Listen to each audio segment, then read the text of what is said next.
Welcome back, Rich Nation. My name is AJ, and today we're going to be doing another Patreon request, thanks to Brandon Shumack from my Yandere tier.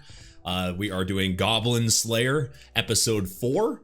The show's been pretty good so far. I kind of thought maybe the Goblin Slayer himself would kind of stay more so a loner, or they'd be a group of 2, but now they're starting to get a couple more people, which I think is good for him overall, because him around anybody might make him a little bit more sane, and especially when they're stronger and they actually have they can protect themselves and stuff. He won't feel like he has to do that as well. It's just good, because if you're just focusing on goblins all the time, you're gonna go insane. I mean, I know I would. But anyway, let's go ahead and start this.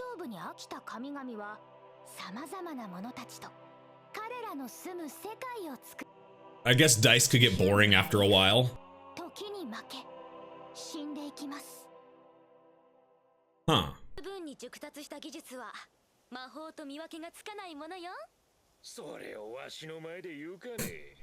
Meanwhile, Goblin Slayer's just, cutting things.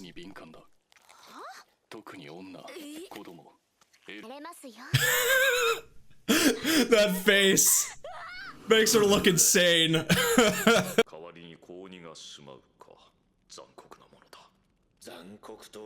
Being covered in blood is not the greatest, greatest thing to be around. Huh.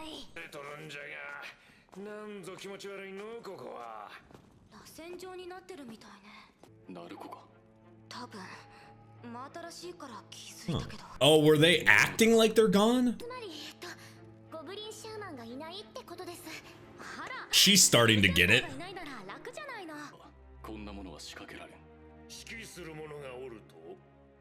Maybe more higher up goblins. It's a slow game. That takes a while.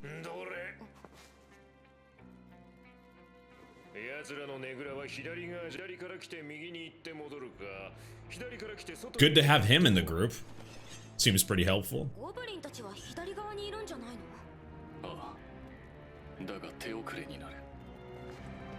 I just feel like they could pop up at any second.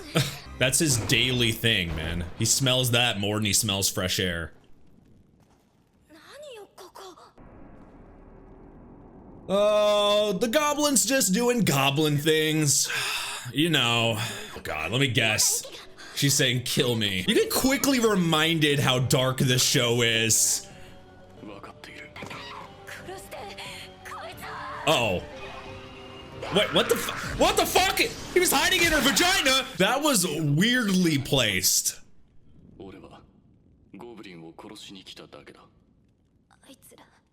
It was all fun and games for a couple episodes, but then they show this stuff. Summoning. Pretty sweet.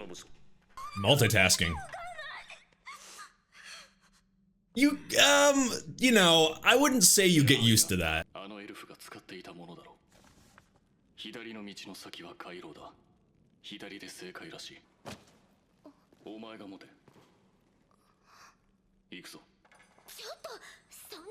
Yeah, the quicker the better. If you can get out of there, get your job done, then you don't have to see these things for very much longer. This is the music I feel plays in his head every time he goes into a dungeon like this. Shit, I would be playing any type of music that pumped me up.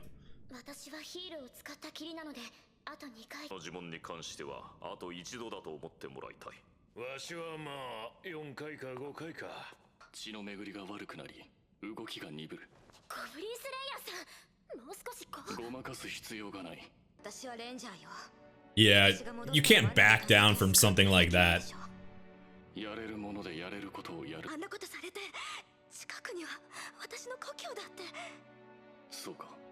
Meaning you could know people too.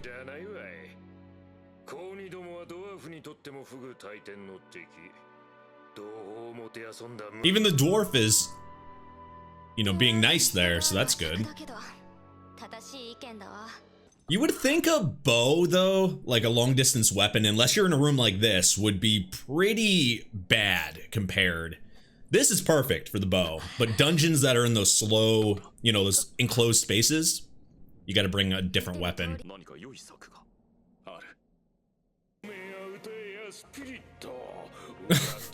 It's just a drunk dwarf, that's it.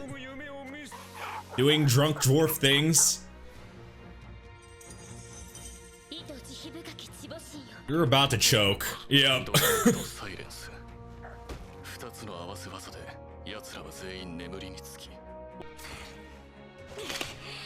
I think it's dead. I think it's all. Yep, it's definitely dead. Yeah, not a kid show.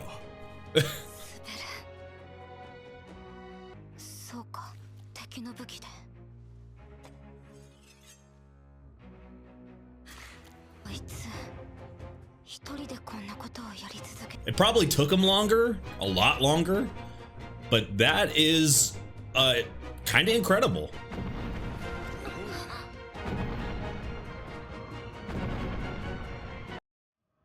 Boss Goblin? Oh, okay, steroid Goblin. Oh. He just walks away.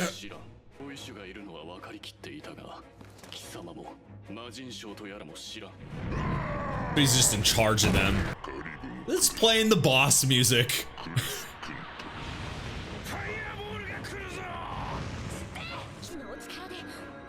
Or yeah, cast a protect spell. She's gotten a lot better too. Holding that is quite a feat though.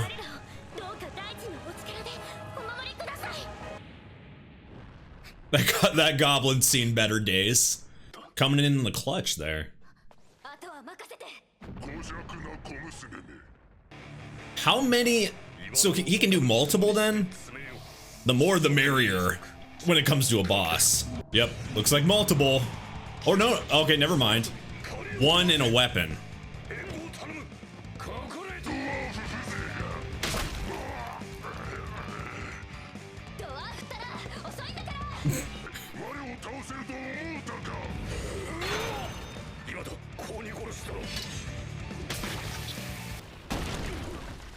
That's a smash right there. And you can self-heal. Oh shit.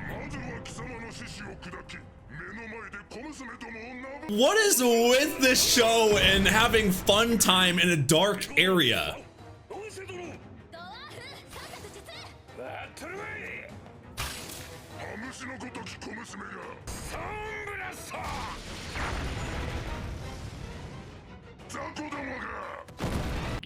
I think this is the only way it's gonna work.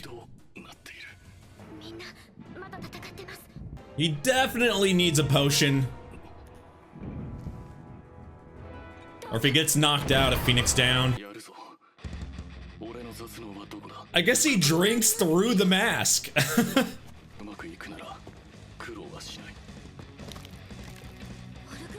He's a bit beat up.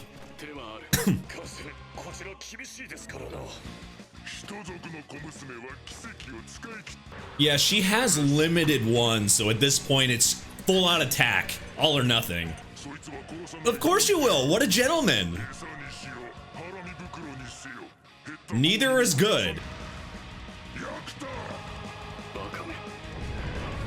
God damn, you wouldn't think. Oh shit! Oh shit! What the fuck?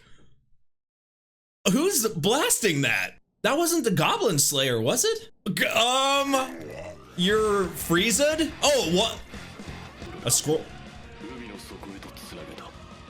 Oh, that's kind of epic.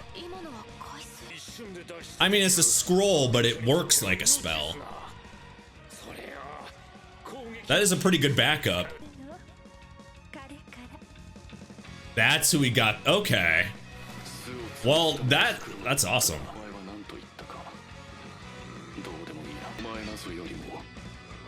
They're the threat. Burn! The goblins are a threat because it's a numbers game with them too.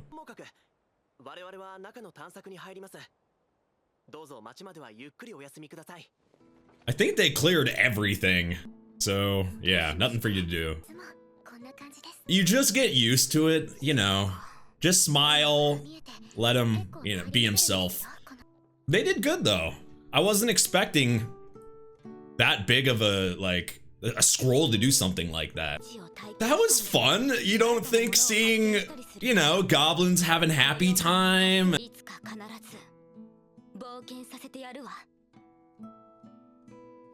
But he only wants to have goblin adventures. Back to her. It's kind of nice to see him team up with people for one, but also he kind of needed them for this fight.